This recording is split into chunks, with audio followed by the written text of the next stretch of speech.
Hey everyone, it's Grayson the Goosebumps Kid here. No, it's been a while. I hope everybody's had a great Valentine's Day. But kind of want to take a break from that. After that Q&A video went down and everything, I just needed to take like a week or so because I did take a while to do the Q&A and then I just wanted a break. But I'm back to posting YouTube videos, and I got myself a new laptop as well, so I've been kind of playing with that. Just need to take a break from reading for a few, but anyway, I'm back this time with not a Goosebumps book review. This is another Deadtime Stories book review, and this is on one that I was really having high hopes for going into it, and I got to tell you, my high hopes were pretty good, because this book was pretty amazing. Probably right up there with Terror in Tiny Town. And that book in the series is book number 6, Little Magic Shop of Horrors. First off, I want to say that Tim Jacobus also did this cover art, as you can see from his signature right here. And in the book right here, artwork by Tim Jacobus right here.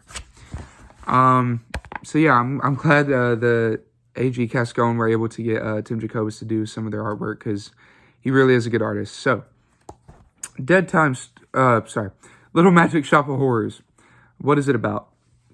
So, Little Magic Shop of Horrors follows our main characters, Peter Newman and his best friend Bo. They're doing a talent show thing for school, and they're trying to compete. However, while, all this is going on, they got this stuck-up little girl who normally wins, like, every talent show. And then they have another guy that's doing magic tricks. While they're doing their performance, some bad thing happens that they might have accidentally or not accidentally caused to happen. It sets a curtain on fire. And everybody runs out. They think, they're in the clear. However, this janitor grabs them and suspects what they were doing. He takes them down, and he scolds them and tells them to do something over the weekend. However, while they're preparing to, try out for this next talent show thing, Peter and his best friend Bo come across a little alleyway down the side of the road that they're going to, on the way back from school. And he goes into a magic shop, and the magic shop is called Little Magic Shop of Horrors. And he meets up with a magician who is running the magic shop, and he's able to buy a magic kit for about like $10, I think. And it comes with, a magician's wand, a hat, this cut-up box thing. They're able to fit it all into his garage. Peter also has this grandma once he gets there. His grandma's a little off, a little quirky. You'll understand once you read the story. I don't want to spoil too much about her. But,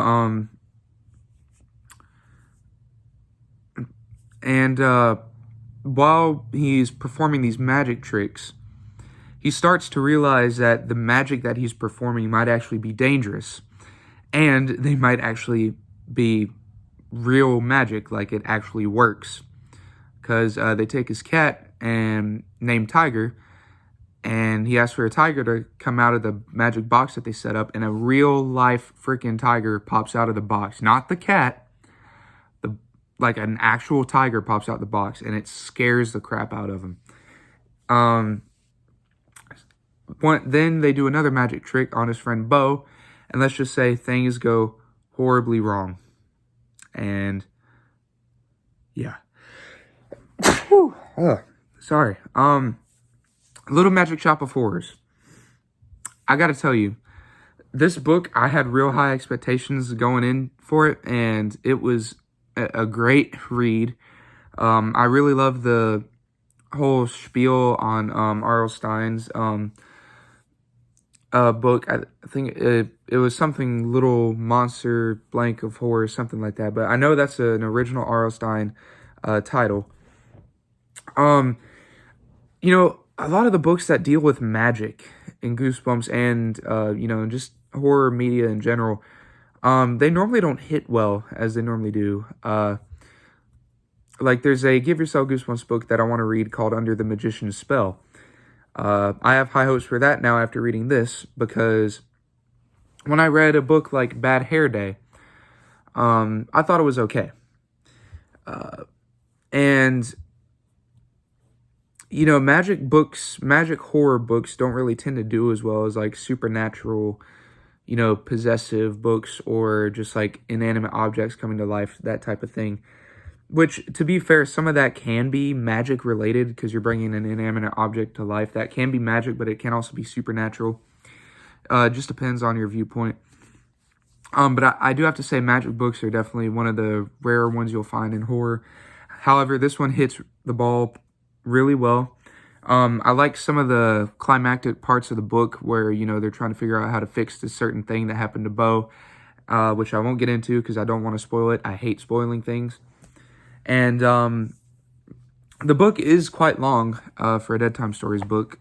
I believe it is...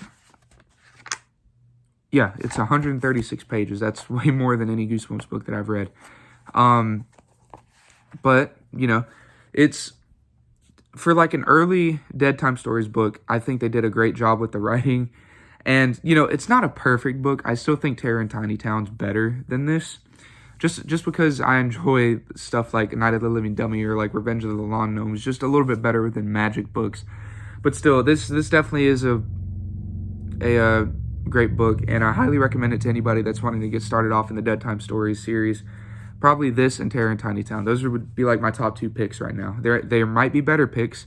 I just have to get through reading some of the more Deadtime Stories books, which I actually am reading another one right now. I just haven't really had the time to record a review for this book yet, but fortunately I was able to get a bit of a review on this before, you know, recording. So, but Peter, back to the story, Peter Newman, I think, is a really good protagonist.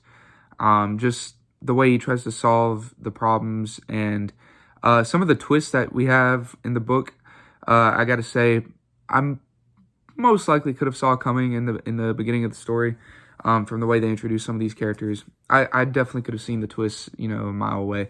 But, you know, it's a kid's horror novel, so, you know, of course it's not going to be perfect writing. Other than that, though, I definitely think this book was really good. So, the ending definitely wanted me to get a part 2 to this. I wanted to see how they continue it. I highly doubt that's going to happen. But, you know, it's still a good book regardless. Really would like to see a sequel from it, but, you know, it's all right if I don't see one. Anyways, that has been my review on Little Magic Shop of Horrors. Definitely a great read. Highly recommend it. Haven't seen a lot of reviews out there for this on YouTube, but would highly recommend it. Hopefully, some of my other fellow Goosebumps book reviewers will give this one a shot. If I had to rate this on a scale of 1 to 10, I'd probably give this about an 8.5. This is really good. Highly recommend it to everybody out there. And I wanted to tell you this right now. One of my friends said this looks like Paul Blart Mall Cop. When I brought this to school, one of my friends told me this looks like Paul Blart Mall Cop without the mustache. And I kind of agree, but, you know, not fully. This is, by the way, this is the guy that sells all the magic stuff in that magic shop. If I can find his name in the book. That's one thing I could not remember from here. Where's he at?